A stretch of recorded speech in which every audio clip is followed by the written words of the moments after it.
rare and balanced view on politics in today's world. Based on facts, born of rationality, common sense, and logic, providing context on today's events. This is American Perspective with Rick Thomas. Hello, everyone, and welcome to American Perspective. Apparently, Rumble is not working yet again. This is getting annoying. Seems to be surrounding Rumble Studio. I mean, I can see the connection, the RTMP connection, meaning the transmission coming in. It's just not going out. And I don't understand why. Yeah. Oh, there we go. Maybe if you refresh, it might come back. Because I just got it. I just did a refresh and in the studio platform, the creator side of the house, and everything came up. So maybe it'll go this time. If you do a refresh. Let me refresh my feed to take a look, and yep, there it is. All right. So if you head on over and refresh, yeah, you could get it now. You should be able to. Anyway. Oh. Why did that pause? I have no idea why that. Anyway.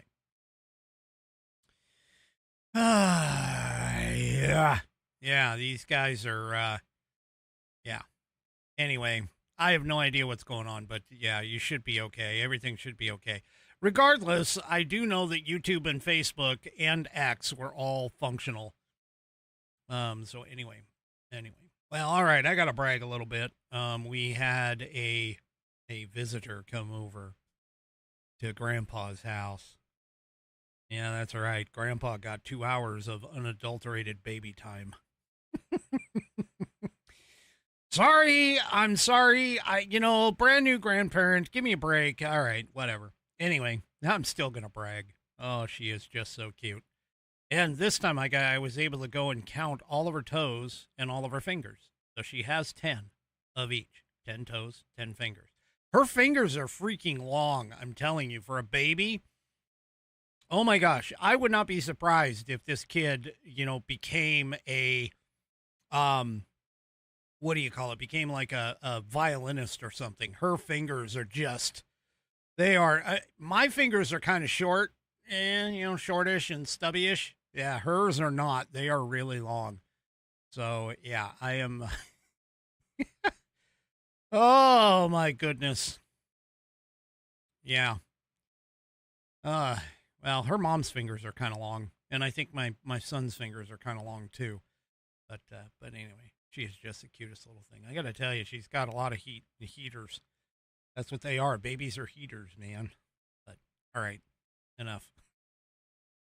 And no, unfortunately, I am not going to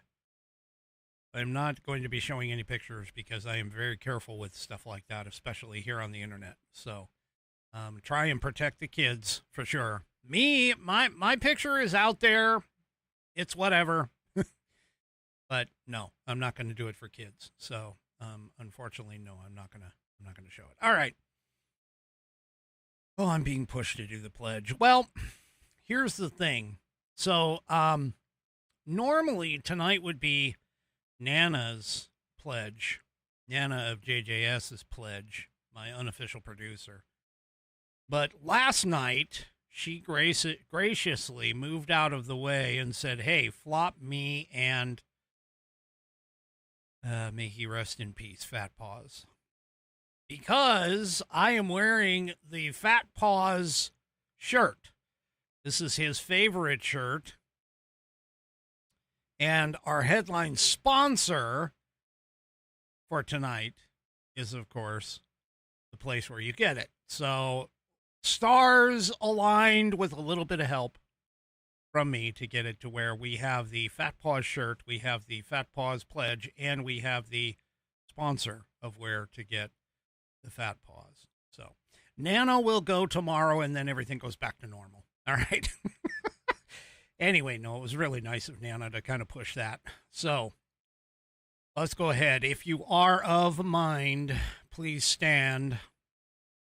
And you know what? I'm just going to say it. If you're not standing for this pledge, man, you suck. But go ahead and stand for none other than our, may he rest in peace, our missing Whiskey Warrior P1, Fat Paws. Please stand. Remove your hat if you're wearing one like me. Place your hand over your heart and follow along with Fat Paws as he recites the Pledge of Allegiance. I pledge allegiance to the flag of the United States of America and to the republic for which it stands, one nation, under God, indivisible, with liberty and justice for all. And I thank you, Fat Paws, from your heavenly position.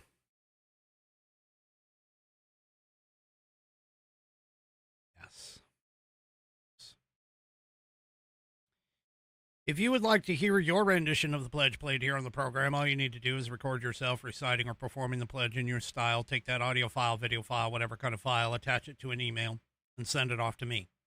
You can email it, address that email to fans, F-A-N-S, at AmericanPerspective.online. That's fans, F-A-N-S, at AmericanPerspective.online. And I will get you into the rotation.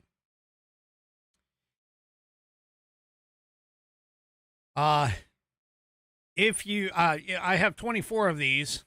That was one of the, definitely one of the fan favorites, but that was one of them. I have 24 of these. I would like to, Bonnie, it was Fat Paws. I did it for you. I got the Fat Paws shirt, the Fat Paws, everything. Anyway, if you would, I've got 24 of these. If I'd like to get 26 by the end of 2026. So if you would please send it in so I can get 2 more and reach my goal of 26 in 2026. And, if you use your phone to record it, go ahead and use the share option. That's the SHARE option, in order to send it off to me and send it to fans, F-A-N-S, at AmericanPerspective.online. All right, headline sponsor, of course. There it is, theflagshirt.com. That is theflagshirt.com. I am wearing what I call, and the rest of the Whiskey Warriors call, the Fat Paws shirt, because this is Fat Paws' favorite shirt right here. And he got his from theflagshirt.com. It's actually the Liberty We the People version. It has the Liberty Bell and the Lincoln Memorial statue on it, imprinted on it. And you can go and get yours by heading off to theflagshirt.com. That's theflagshirt.com, and pick up your Fat Paws shirt, as well as a whole bunch of other shirts in all kinds of styles, whether it's men's, women's, made in the USA, kids, all kinds of wonderful shirts in so many patriotic styles. It's not even funny. Outfit yourself for the 250th anniversary. If you got no other reason, that would be a big one right there. Head over to theflagshirt.com, and if you order $75 of their product, they will give you free shipping. And send all of that to you for free. They'll send you free shipping. You should go and check it out. Check out even the Made in the USA, proudly Made in the USA products. They've got some. They've got patriotic outfits for men and women together. I mean, yeah. And they've got some summer bestsellers, too. You can go and shop now and go and get those. You also have the founders, Steve, his picks are there as well. And you can also get some bundles too, patriotic bundles, where they give you like a hat, a shirt, and some other item, some other accessory. Head on over to theflagshirt.com and get yourself patriotized for the 250th anniversary of this great country. All right. So, yeah. So we had a record-breaking thing happen today. Two record-breaking things happened today. First, SpaceX. SpaceX opened up and went public. It made a blockbuster Wall Street debut. So, SpaceX debuted and began trading on the NASDAQ under the SPCX ticker and offered what is, as of today, the largest initial public offering. That's what they call an IPO, initial public offering in history. Shares by themselves gained more than 20%, trading above $165 per share at 12 p.m. The double-digit gain brought the company's value to $2.2 trillion. Now, SpaceX had been looking to raise $75 billion by selling 555.6 million shares at essentially $135 a piece. But by the end of trading, of that trading session, Musk became the world's first trillionaire. He also brought in some now newly minted millionaires. So those who had worked at SpaceX from the top of the ladder all the way down to potentially even the lowliest janitor who had shares in SpaceX.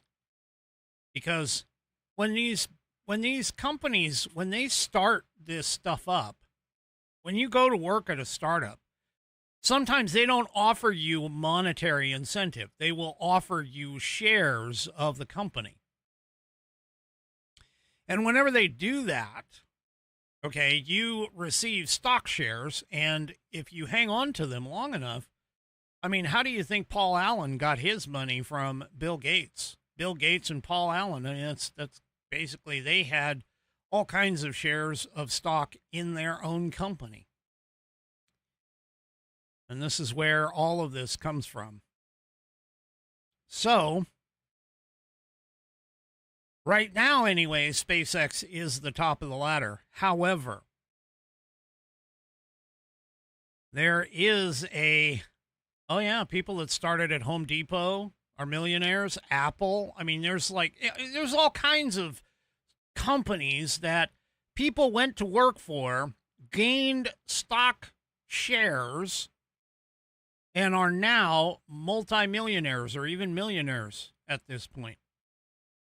But SpaceX isn't the only one that they're looking at, that the stock market is looking at. Because SpaceX is just one of three that investors are watching. There's two possible other mega IPOs that are going to come out. One of them being Anthropic, and the other one OpenAI. Now, both of those, of course, are artificial intelligence organizations and companies.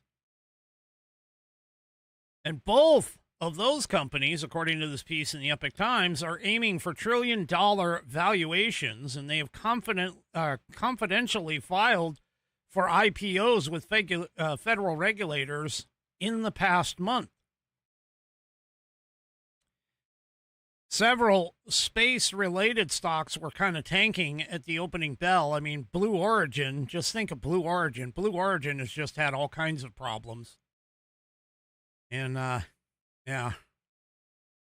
Anyway,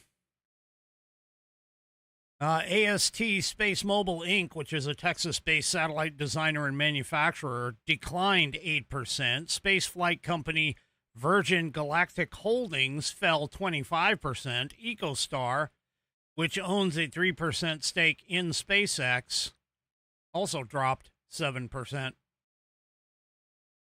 So, yeah. Anyway.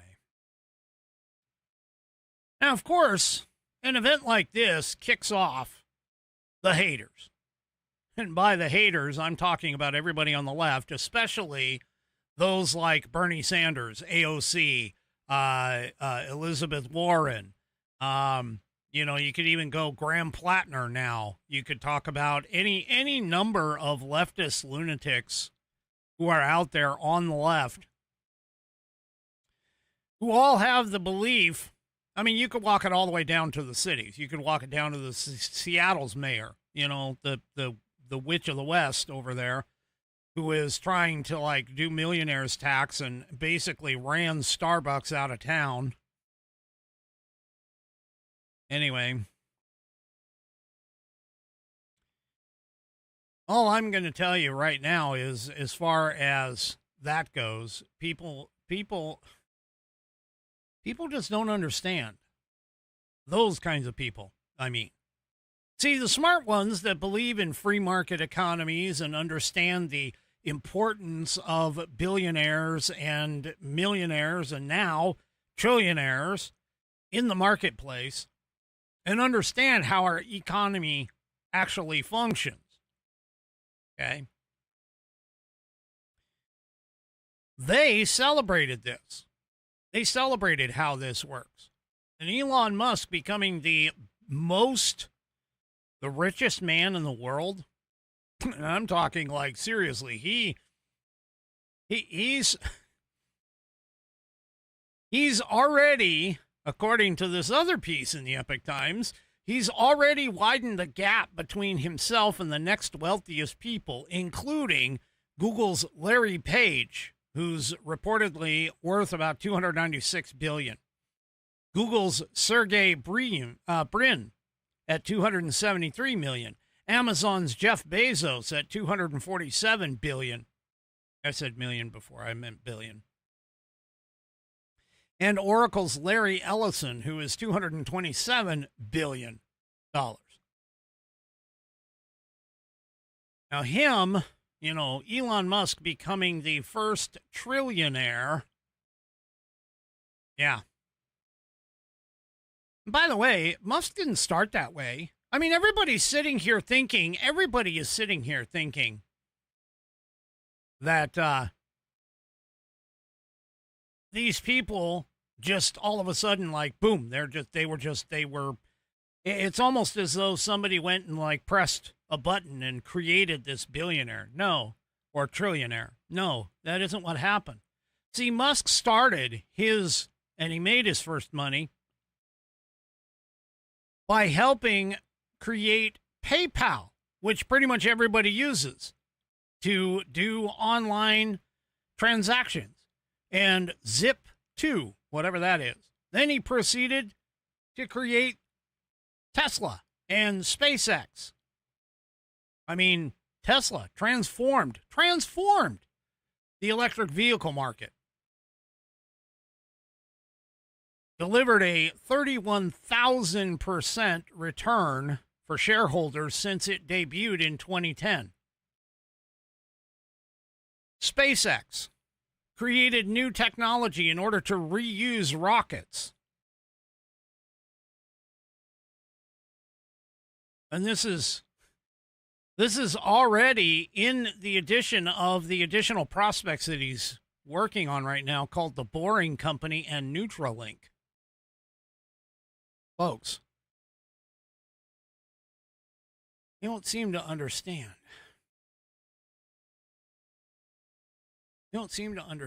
These leftists who are out here railing against the millionaires and the billionaires, and by the way, if you listen to Bernie Sanders, it goes up every time he gets into a new tax bracket. Because he used to brag about rail and everything about the millionaires. Now he only talks about the billionaires because he himself is a millionaire. But what a lot of people don't understand, and many of these leftists don't seem to understand, is that this country, America itself, would not have existed at all if it weren't for the rich.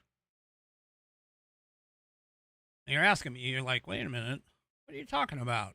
I mean, didn't this country grow from, group of individuals who essentially came over here? They were indentured servants. They were, what do you call it? Religious zealots, whatever you want to call them, things like that. No. You're missing a big part of the story. See, when you talk about the pilgrims and you talk about the pilgrimage, first of all, you've got to understand that coming across the ocean was a huge undertaking for back in the day. It was extremely risky. And by risky, I mean down and out dangerous. But here's the thing. It took money. It took backing. It took people who were willing to risk it all for a glimmer or a possibility, okay, of a return on an investment. See, this is what people like Elon Musk do. This is like people who are Jeff Bezos do. Jeff Bezos started with a bookstore. He was like, hey, we're going to make an online bookstore. That's where Amazon started. He had an idea and he's like, oh, yeah, maybe we can do this online with the internet. And he created something literally out of nothing, and it grew exponentially to what it is today, where he now has fleets of delivery folks who actually even outclass the United States Postal Service in terms of their delivery abilities, okay? Because the United States Postal Service can't do it anymore. In fact, they can't do it so bad that Amazon basically was like, you know what, we're done. We're not going to have a contract with you anymore. Amazon gets it done quicker and more reliably. And especially in some places where that Amazon, you can order something and it could be there that day. Jeff Bezos started that. And he wasn't rich at the time that he started it. But all of these things, all of these wonderful things that we take for granted, the cell phone. I'm of an age where I can remember the cellular device that first came out on the market.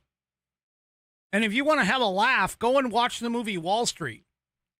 Wall Street, there's a scene where Martin, I think his name is Gecko. I think that's his last name. And anyway, he's walking around with one of those, we laughed at, we called them brick phones. Briefcase phones. Yeah. Folks, almost every single technological invention, almost every single thing that has made Americans' lives, and actually even the world's lives. Oh, it was Gordon Gekko, not Martin Gekko. I was thinking Martin Sheen, his father, or somebody, I don't know. Anyway, I don't know where I came out with it, but it's Gordon Gekko. Anyway, I'm just here to tell you, almost every single, in fact, I'm going to say it, every single thing that we take for granted today, the refrigerator, the car, the tire, the lights, the, electronics that are running our lives, our cell phones that are have more power in them than, 2 or 3 times what was needed to send somebody to the moon under the Apollo projects. This camera that is, I'm telling you right now, this camera is only about this tall that I'm looking at right now. Every single thing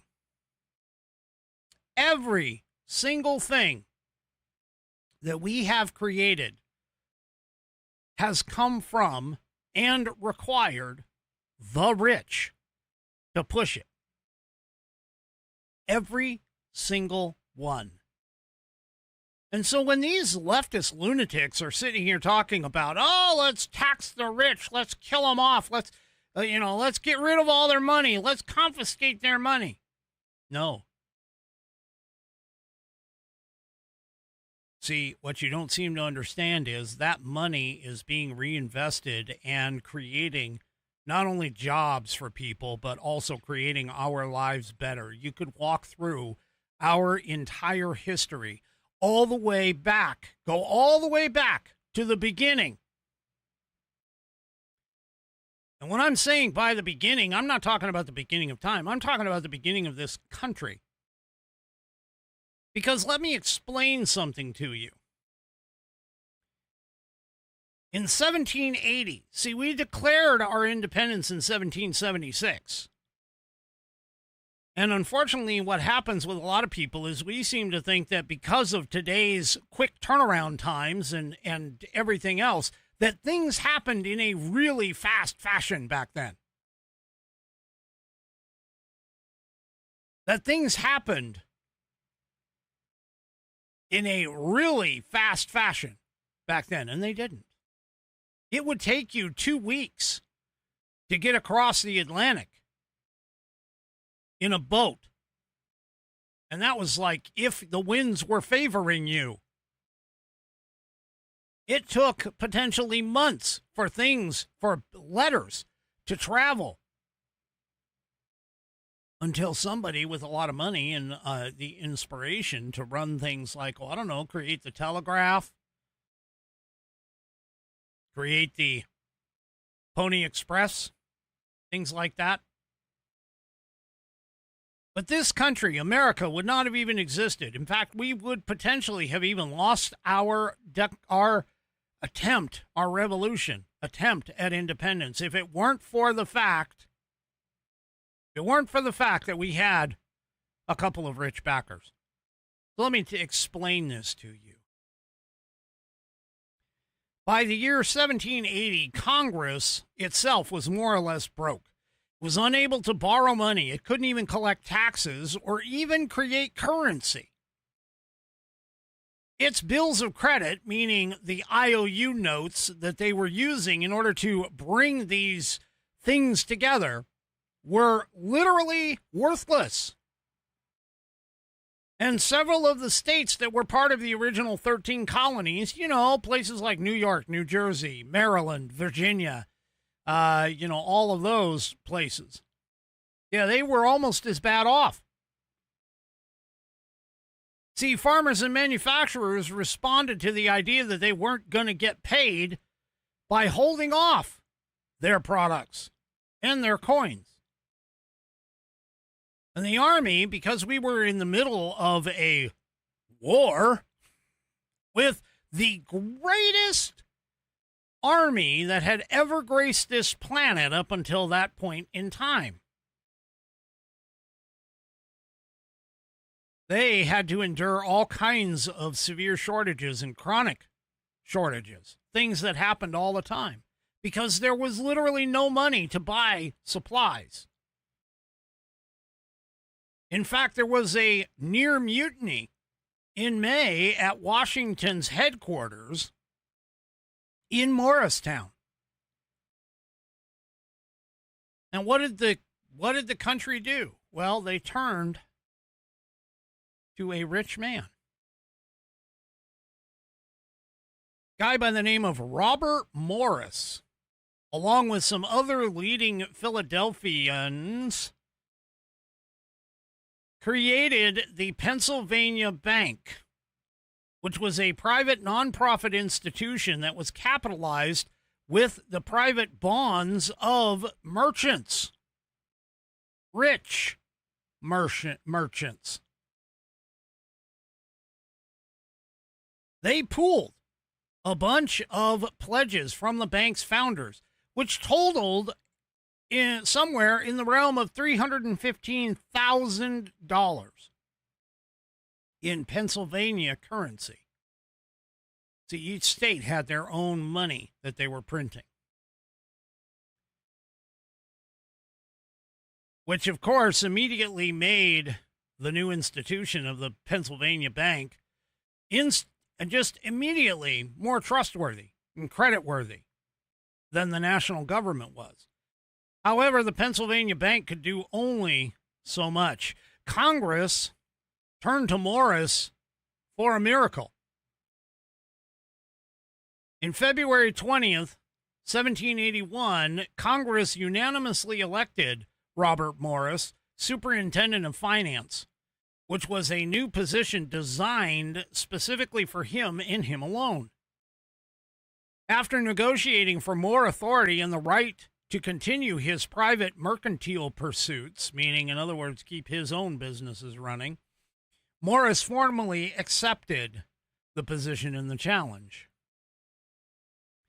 He eventually told Congress to add a slew of capable financiers to his team, men that were like Philadelphia merchants Michael Hillegas, who was the treasurer, Joseph Norse, who was a register, and John Swanwick, who was the cashier. Morris also formed business relationships with the nation's best and brightest exchange brokers. One of them was a Jewish person, not that that matters, by the name of Chaim Solomon. Now, this is incredibly important here, folks. See, the country itself was almost completely broke. They had no money. There was nothing in the coffers at all. This was a brand new fledgling country, just like, very similar to, any startup organization that you would actually know. There was no money in the bank. There was no supplies stocked away. There was no money to buy further supplies, things like that. Now, Chaim Solomon, in 1781, he sold $200,000 worth of government bonds, endorsing them with his own personal credit. Now, his credit obviously was better than the fledgling national government's because he had never once in his life defaulted on a note and was well known as a man of integrity as well as being a true patriot. See, these people, these leftists, they don't seem to understand money has to back up things. They understand it has to back up government, absolutely. But money has to back up all kinds of things. And because Chaim had never defaulted on a note and basically said, hey, look, I will guarantee you will get your money back if you purchase this bond, plus interest. And because of his reputation and because of his personal wealth, he backed the bonds. Now, he also went and bought government bonds himself when there was no other broker who wanted to touch the risky assets. He went and bought French bills of exchange, keeping the market for those assets completely stable. As remember, the French were helping us. They were helping us in this war because of the fact that they hated the British and wanted to see the British fall. Now, The local French minister happened to notice this and asked Solomon to assist Morris in coordinating loans with the French and the Spanish. See, Solomon knew, let me see, how many languages? Trying to find it. Well, he knew many. He was fluent in many languages, like many languages. So, he was also a huge patriot, and was hunted by the British. Anyway, let me go back to the history. So there was at one point that George Washington, wanting to mount an attack that was going to cost essentially $20,000. Washington wrote a letter to Robert Morris saying, hey, I'm going to need $20,000 to finance the campaign. The campaign would be to continue their march, because that same army had just marched through Pennsylvania and was on its way to Yorktown. That army had little in the way of food and supplies. They're his troops, Washington's troops. The Continental Army was on the verge of mutiny. They demanded a full month's pay in coins, not the congressional paper money that was worthless. Washington again wrote to Morris saying that he would need $20,000 to finance the campaign to Yorktown. Morris replied back and said, yeah, you know what? There's no money. There's no credit. Washington, knowing Chaim Solomon, simply wrote, send for Chaim Solomon. Now, within days, Chaim had raised the $20,000 that was needed for what proved to be a decisive victory at Yorktown in the Revolution. Now, just so you understand what this cost the man, on January 8th of 1785, Chaim died suddenly at the ripe old age of 44. And due to the fact that the government owed him, the new fledgling government owed him hundreds of thousands of dollars, his family was left with zero money. Zero money. Yeah. Folks, this country, George Washington himself would have lost the ability to march on Yorktown and secure a victory, a key and crucial victory in the battle for our independence, if it weren't for rich financiers like Robert Morris and Chaim Solomon. See, this is the stuff that the left doesn't seem to understand. This is the stuff that the left doesn't get. And keep in mind, all of this was before the whole idea of full-on free markets and capitalism really took hold. Before the American continent was even a full-on and full-fledged country. You want to talk about people, I mean, you can tie this into the whole Judeo-Christian values and everything else. Chaim Solomon, who was Jewish, if it weren't for him and his patriotism and his skill in his work and his reputation, the USA might not have even existed. They very well could have gotten crushed by the British, and we wouldn't be here today. We wouldn't be the greatest nation on this country, on this earth, if it weren't for people who had the means.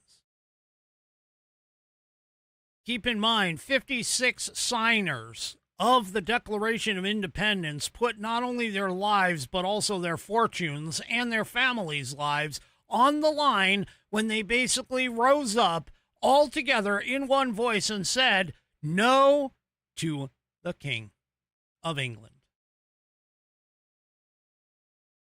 They put all their money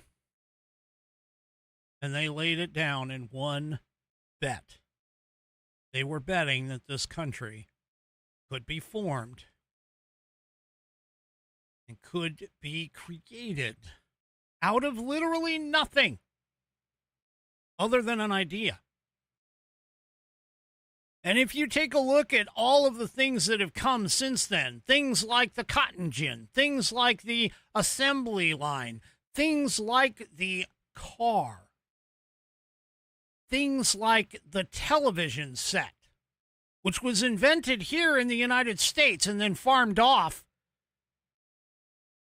to Japan and China for manufacturing. That was RCA that did that. Think about this. The computer. IBM creating the computer right here in America.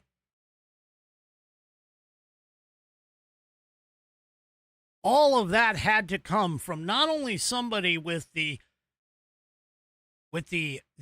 ability to create this thing, but also from the investors, the people who put up the money, basically no different than gambling their money in the hopes that they would get a return on an idea.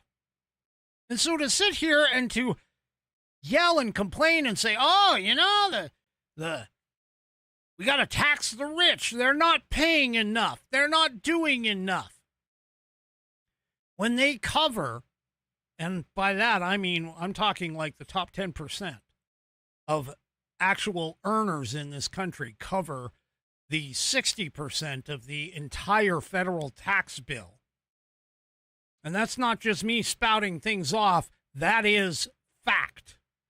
That is based on IRS sources. And you want to sit here and try to tax them even more?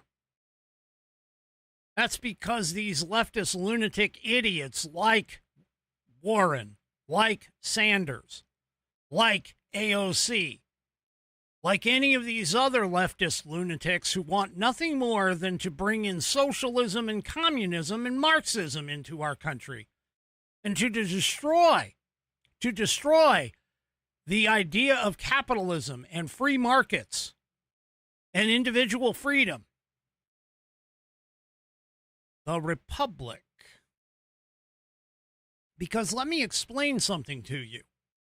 Had the country also not gotten and developed the Constitution of the United States, where the principle of the individual and individual rights, meaning individual right to own property, to make their own money and keep their own money.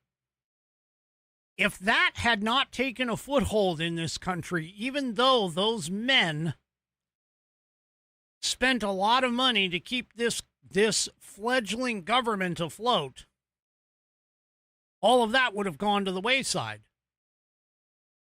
If it weren't for the concept of individual freedom and value, if we'd have gone the way, instead of a republic, into a pure democracy, where mob rule would take over and the individual no longer counted, this country would not exist.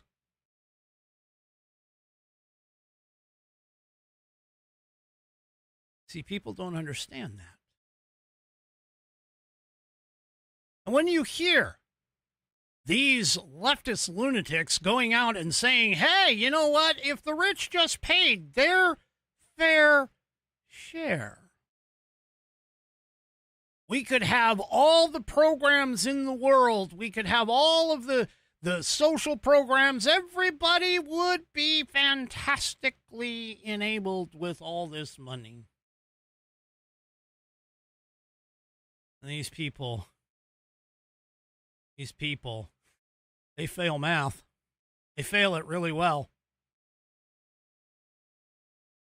There's a post or a write-up by an economist by the name of Walter E. Williams. This was back in 2011, so the numbers are off, but the principle is still here. And it's been published a few different times and so on and so forth. And so there's all kinds of things out here. And it's regarding an article that was originally written by Bill Whittle, who was essentially saying that, hey, you know what? We need to eat the rich. We need to get rid of the rich. Well, let me explain something to you about that rich part. And he goes through and he outlines in his article. It's a quick, I'd say 5-minute read, maybe 10 minutes if you're slow. If you read slow and actually absorb all of this. But he points out here that according to IRS statistics, roughly 2% of the U.S. households have an income of $250,000. That would be $250,000 and above. And by the way, $250,000, he says, hardly qualifies as one being rich. It's not even yacht and Learjet money. And he sits here and he talks about that households earning $250,000 and above account for roughly 25%, or $1.97 trillion of the nearly $8 trillion of total household income. So a quarter of the total household income is being made by people, households that are earning $250,000 or more per year. Now, if Congress, he says, imposed a 100% tax, which if you listen to these idiots like Elizabeth Warren, she's advocating, oh yes, we need to tax the rich at 90%.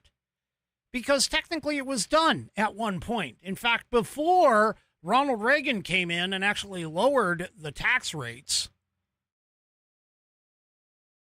it was at one point where you had a 90% tax rate on some people. But the reality of it is that Warren doesn't tell you is that the IRS tax code at 90%, the reality is that people were taking all kinds of deductions and, write-offs and all of these other things. So there was not one single person who might have fallen into the 91% tax bracket that was actually paying 91%. And in fact, Walter E. Williams kind of mentions that here in just a minute, and I'll get to it. But as he says here, if Congress imposed a 100% tax on everybody taking a $250,000 per year of interest. So in other words, Congress just says, you know what? You're working for the government now. We're taking everything. We're taking every bit of money that you ever make. Anyone who is making $250,000 or more each year, we're going to take it all. That would only bring in a sum of $1.4 trillion. Now, keep in mind, back in 2011, that would have only kept the government running for 141 days. I don't know about you, but 365 minus 141 means that there are 224 days that are left in the year that wouldn't be covered if you were to tax and confiscate the yearly income of everybody making $250,000 or more. Now, of course, if you tell that to the leftist lunatics, they all sit there and they talk about, well, hey, corporate profits, baby. Yeah, you listen to Elizabeth Warren. Corporate profits. Well, Fortune 500 companies back in 2011 earn nearly $400 billion in profits. And since leftists think that profits are little less than theft and greed, Congress might decide to go ahead and confiscate those. Except there's only one problem with that. Taking those corporate profits, so you have 141 days right now. Taking those corporate profits would only keep the government running for another 40 days. And it would only get to essentially the end of June. So you're talking about 6 months. Congress has got to look elsewhere. So Congress looks to the 400 billionaires, again in 2011, with a combined net worth of $1.3 trillion. Congress confiscates all of their wealth. Stocks, bonds, force them to sell the businesses, their yachts, their airplanes, their mansions, all of their jewelry, any other assets that they may have. Now, you fleece the rich for everything, income, net worth, all of it. You take the Fortune 500 corporation's profits. You take all of it. And guess what? That takes you from June or the end of June only into August. See, the problem is here, folks, that even if you think that the rich have all this money, and I'll admit, thinking of Elon Musk being a trillionaire, having a trillion, basically having $1 trillion of net worth, you take all of that away and that wouldn't even cover a portion of a year of government spending. See, and now if you've taken all of this money away, all of these corporate profits away, everything away from everybody who's at the top, they've sold all of their businesses, they've sold all of their assets, essentially they've gotten rid of and destroyed everything. Think about this. If Amazon by itself were to go away tomorrow because the government comes in and says, no, we need that money, and it gets taken away because government steals it and says you must sell it, and we're going to take the money and apply it to the national debt because you as a rich person owe it. Well, now Bezos is no longer rich. Bezos is also no longer employing however many employees that he actually has in Amazon, nor do any of those stockholders have any more money because those stockholders have now lost all of their gains and anything else, including their initial investment. Everything, the entire economy collapses because there are no rich people to fund the businesses that we, as individuals, gain our money from. See, all those delivery drivers, all those package sorters, and not even think about this, all of the businesses that utilize Amazon as a way to pass their products on to others. Everything is affected in the Amazon ecosystem. And it still wouldn't even fund the government at all for a full year.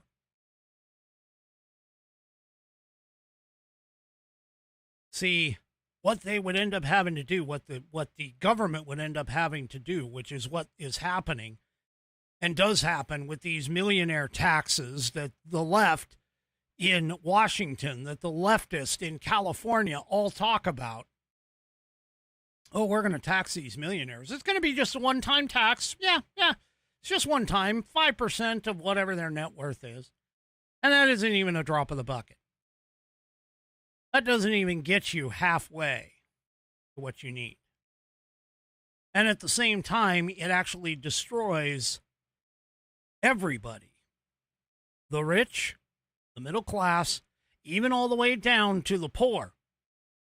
Because who do you think is running, who do you think is operating those businesses? Who do you think is the one that is driving those products, packaging those materials, doing all of the things that these people, these idiots in Congress, these leftist morons who 90% of them haven't even held a real job? And what are they doing? They're destroying the entire economy by doing this. See, what also happens is like, okay, fine. Here, we're not going to confiscate anything, but what we're going to do is we're now going to tax everything. We're going to tax all profits of corporations. Well, what do you think happens? Corporations don't want to lose money. They don't want to spend their taxes. They don't want to spend their money in taxes. So what happens? They cut back production. So they get taxed less. They don't lose as big of a portion of it. Why do you think these millionaires and billionaires and everything who is operating under the assumption that they're going to be taxed in California and New York and freaking Washington, where do you think they're going to do? They're going to take their assets, they're going to take their money, they're going to take their resources, and they're going to go elsewhere. That's exactly what's happening right now. So you also need to understand, rich people didn't become rich by being stupid. They're not dumb. Although you could simply say they are dumb, because it is a lot of rich people who are voting for the stupid Democrat policies that are essentially causing a lot of this. But all of us, we all try to avoid taxes, every single one of us. We all look for a deduction. We all look for whatever we can to limit our tax liability. Just like anybody does when you go out to buy a product, what do? You go out and you try and find the best product that you can find for the least amount of money.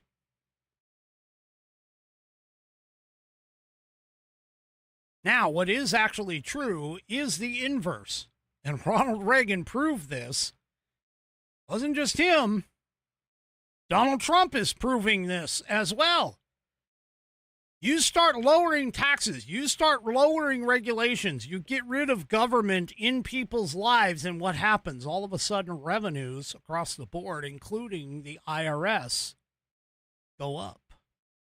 Current estimates for 2025's tax haul is over $5 trillion. $5 trillion coming in. That's the highest revenue brought in, I think, if I recall correctly, the highest revenue brought in ever. Ever. And yet it's still not enough to get rid of our debt.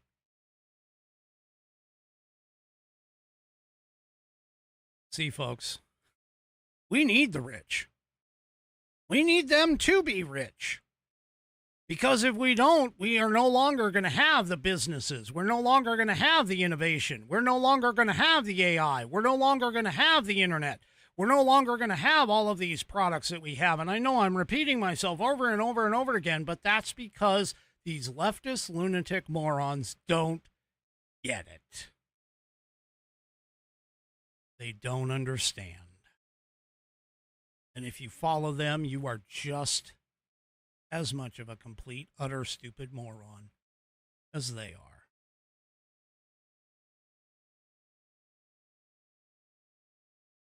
All righty, folks, that is it for me for this evening. Do me a favor, if you haven't already, head on over to rumble.com, get yourself an account. It is free.